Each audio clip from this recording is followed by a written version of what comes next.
Oh, no doubt. Only, chivalrous souls that we are, Robin and I need to know the dame's being properly looked after.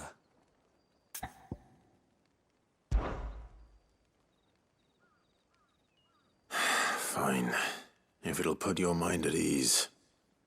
Now, let's get the measure of you, shall we? If that's what you want. Cocky bastard. All right, let's be having you. Oh, and when you go crying to your mistress, tell her it was Leon who gave you the pounding. Use all the dirty tricks you want, Brandon. It's over. All right. So you know one end of a blade from the other.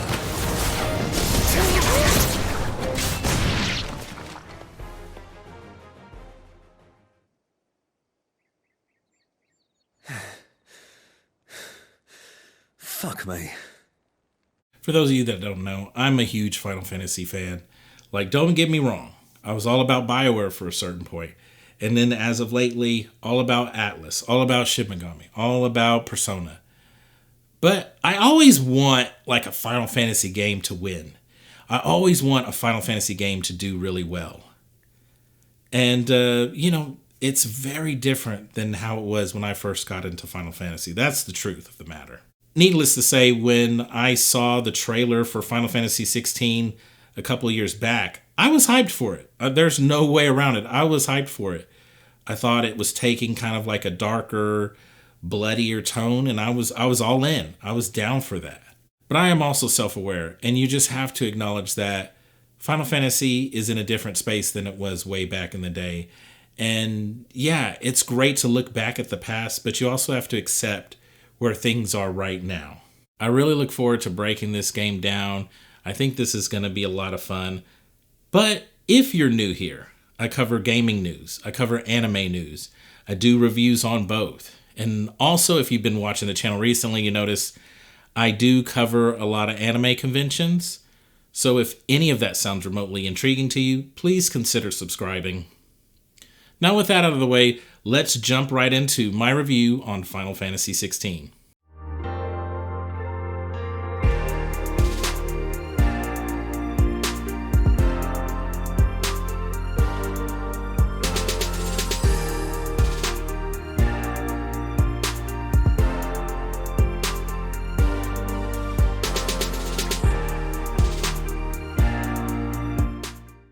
Ladies and gentlemen, welcome back to the channel. I am Ryofu, and you are watching The Gaming Harbinger. In case you're not aware, there is actually a quick picture of Clive in my intro that I've had for a couple of years now. It's probably time to make a new one, but I mean, I really like it, so eventually I'll make another one, and it'll probably be a lot shorter. But anyways, it's not really a long story. I just had pictures that I gave to an editor, and he wasn't able to use a lot of the ones that I liked, so I had to keep giving him more, and somehow a Clive picture, a character that I didn't even know his name, for a game that's unreleased, he used and put in my intro, and it's just like, well, it's a cool shot, so whatever, man, whatever.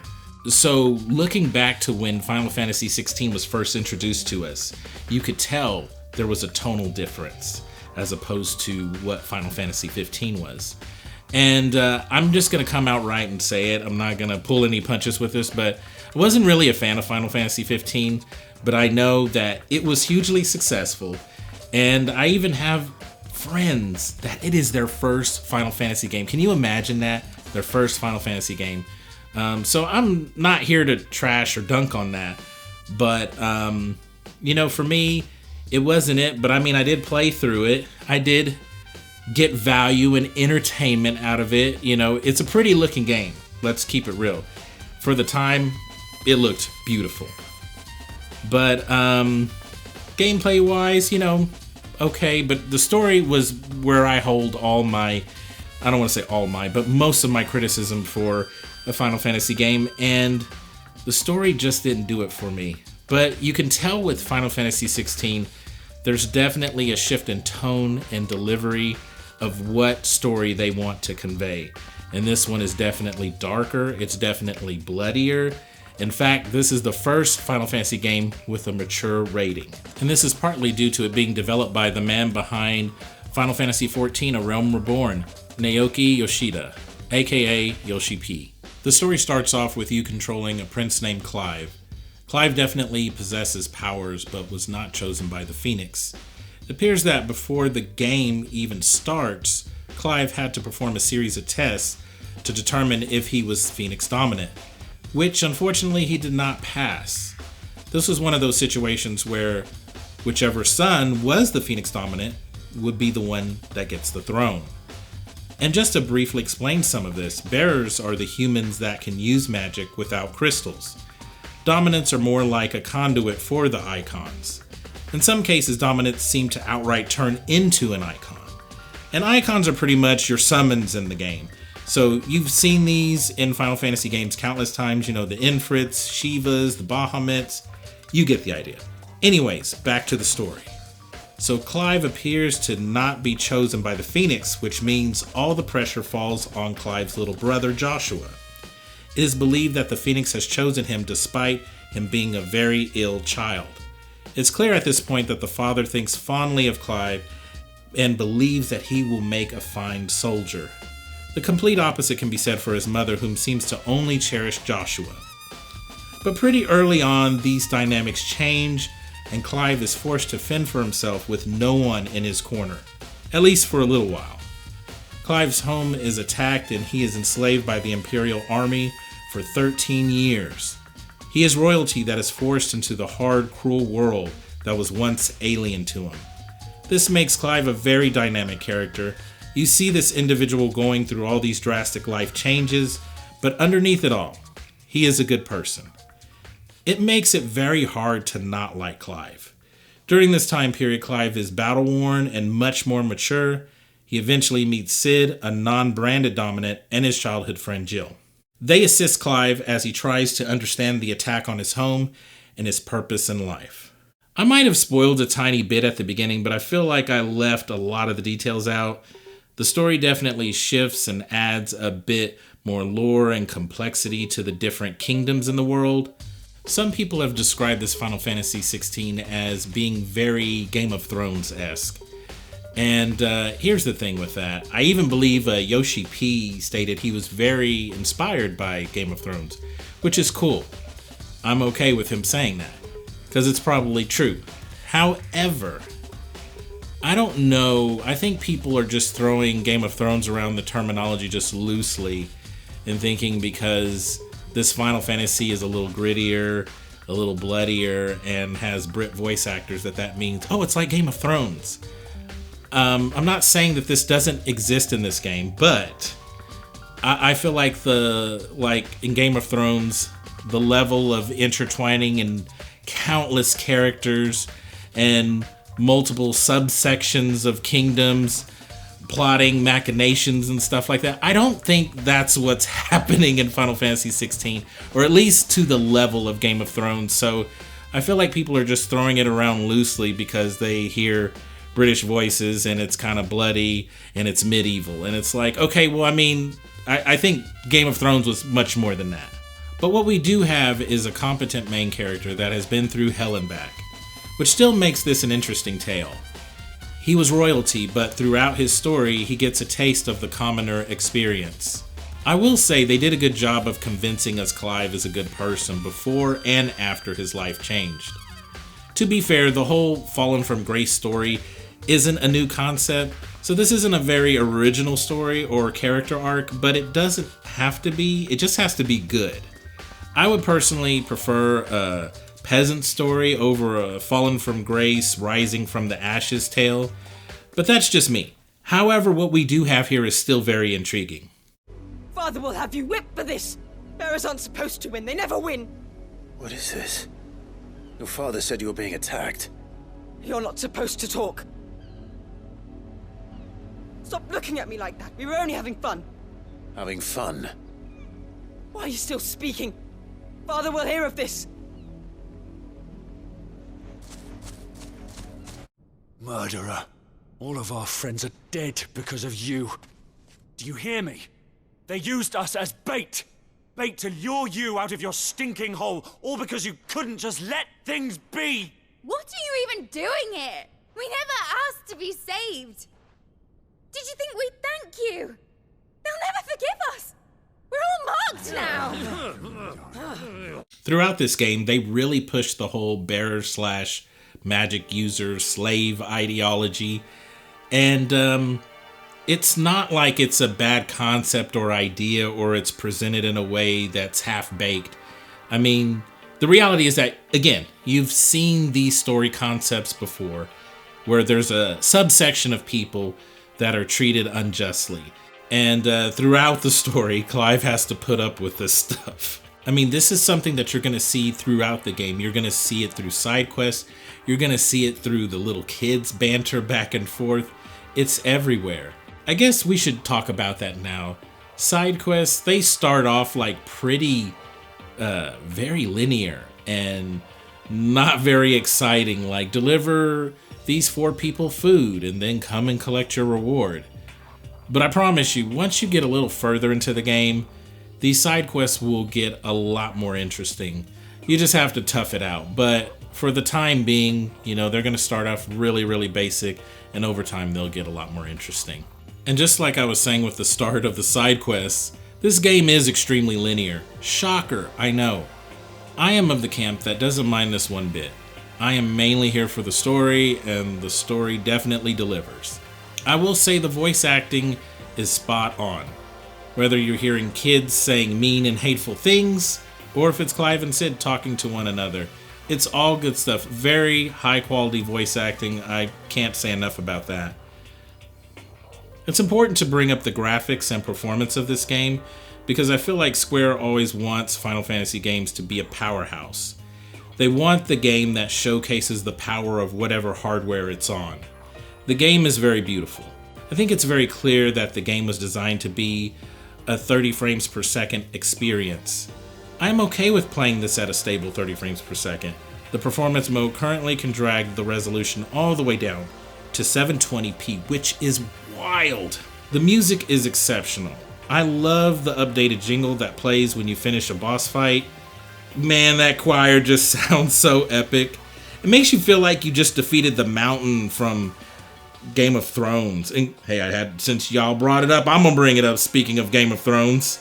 So I'm gonna share with you guys one minor complaint. I want you to understand, I am in the minority. I don't expect like loads of people to totally agree with me or anything, but I do kind of want to share it because it's just an observation. So here it goes, and I'll try to clarify as much as I can, but so here we go. Final Fantasy 16 is really high on the shonen theatrics. Let me explain.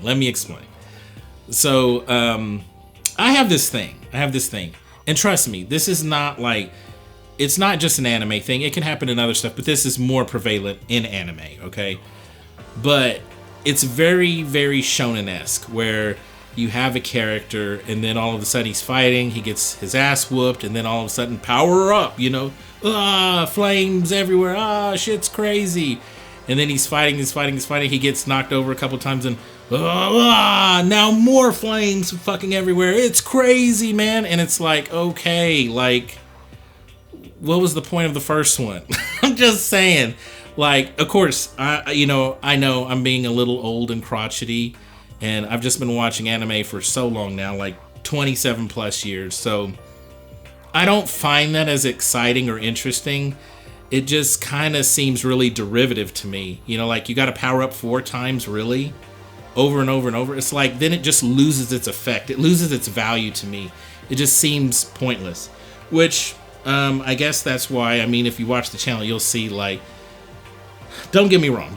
I do like some shonen, you know, I definitely do, but you know, it's just, some stuff just gets really pointless to me. And you know, when you get to a point where you have to power up 10 times, and then said person loses limbs, and then they can regenerate them back and stuff, and it's just like, oh, this guy can never die, he can never be hurt. This never ends. It never ends. It's just, but like I said, That's me, and I know what I'm saying is crazy talk to a lot of anime fans. They're like, well, that's what makes it cool. And I'm like, doesn't to me. Not to me, but anyways, if you love that stuff, if you like for a character to power up 4 times or a boss to power up 5 times, this is for you. This will just make you like the game even more. For me, I was just like, we could have had 1 power up and I would have been cool with that. Not a big deal. But anyways, like I said, doesn't ruin the game for me or anything, but I just wanted to point that out because I'm just like, this kind of stuff again, really? And also, just to be clear, you know, I do like, you know, some new shows, some modern shows like Jujutsu Kaisen and Demon Slayer. So I do like some shonen, don't get me wrong. Don't flip out on me, YouTube, okay? So I have to warn you guys that if you have seen, you know, some trailers or you've seen some gameplay, you're like, did I just see a QTE moment? Yes, you did. You did. They brought them back. I was about to say maybe they were never gone. No. They were gone for a little bit. Here we are. We're back. We're back like it's 2008. I don't know why they decided to incorporate QTEs in this game. I do feel like they're completely unnecessary. It doesn't ruin the experience for me by any means, but it's not necessary at all. And also, like, this could have just been a complete cutscene. And I don't have to press X or press right trigger or whatever. Totally could have been a cutscene, and I would have been happy with that. Just a really long cutscene. Fine. I'm cool with that. Now that I've got my baby criticisms out of the way, let's take a moment to actually stick up for the game. The gameplay for Final Fantasy XVI has gotten some criticism and knee-jerk reaction over the internet. Some people have described it as moving away from turn-based combat, and now it plays like Devil May Cry. So let me come in with a little spiciness. Tell me you haven't played a Devil May Cry game without telling me you haven't played a Devil May Cry game. Devil May Cry requires a certain level of finesse and skill to carry out the unique combos so you can build your score to get better rewards. I think people see flashiness and immediately just categorize, oh, it's action, it's Devil May Cry. How about this? Maybe it's Devil May Cry on easy. That's kinda accurate, I guess. I mean, I enjoy the combat in this game. I understand it's totally different from what I'm used to in a Final Fantasy game. But my main point is this, is that there is skill involved with Devil May Cry. And there is less skill and definitely more forgiveness in the combat for Final Fantasy XVI. Don't get me wrong, there are fights that are spectacular on screen and can get challenging. And I even seen some fights having like an MMO-esque aspect to the battle. But this isn't a hard game, that's what I'm trying to say. It might have a moment or two, but you won't feel too much of a challenge unless you just skip side quests left and right and you're just totally avoiding enemies on the field. It's so weird controlling one character in a Final Fantasy game. And it's just like, you would think I would be totally okay with this, you know, being a big fan of Persona 3. But it just feels really weird. At some points, it almost doesn't even feel like you're really playing with a party. It feels like it's just you doing, you know, zipping all over the place, zip, zip, zip, zip, zip, zip, zip, doing all this stuff, all this flashy stuff, and occasionally you get some assistance from Jill. So I do have another complaint, and this, of course, is not with the game itself, but it's with the people and their criticism. And that is people actually saying, like, this isn't Final Fantasy because it's action. Okay, were you even playing the last couple Final Fantasy games? Now, if not, then okay, then, you know, I guess it's a fair statement. But, like, really? Like, did you not play the Final Fantasy VII Remake?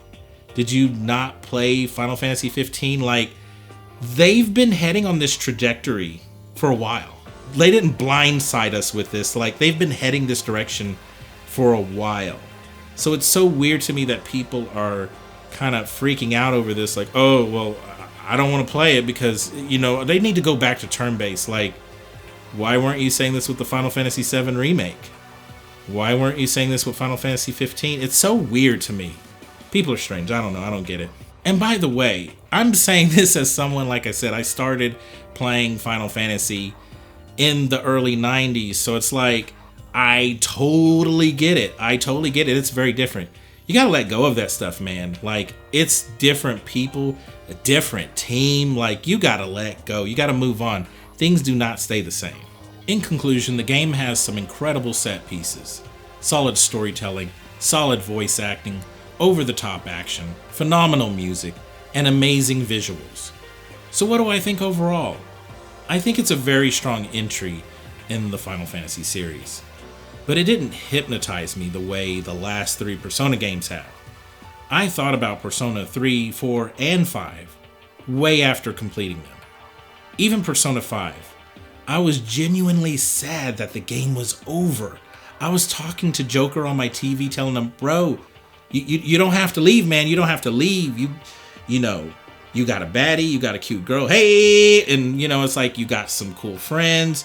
You know, you're an amazing barista now, and you got like a second father. I mean, why leave? Why leave? I wouldn't leave. I'm kidding. I'm totally kidding here. Like, I get it. I get why you had to leave. Okay, I got a little sidetracked there, but the thing is that let's put it another way. And you guys know I'm not big on scores. I don't give a crap about that. That's why I want to talk about things like I've talked about in this video, and then I share my thoughts, and then some people agree or disagree.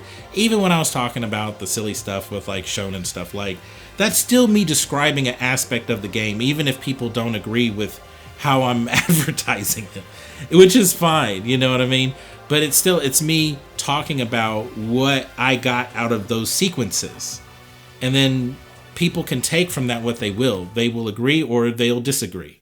But the truth of the matter is this. When I saw the Metacritic score of 88%, I was like, cool, that's good. That's good. I didn't think, oh man, why didn't it get a 95? Why didn't it get a 96? I was like, nah, that's good. That sounds about right. That sounds about right. It sounds reasonable.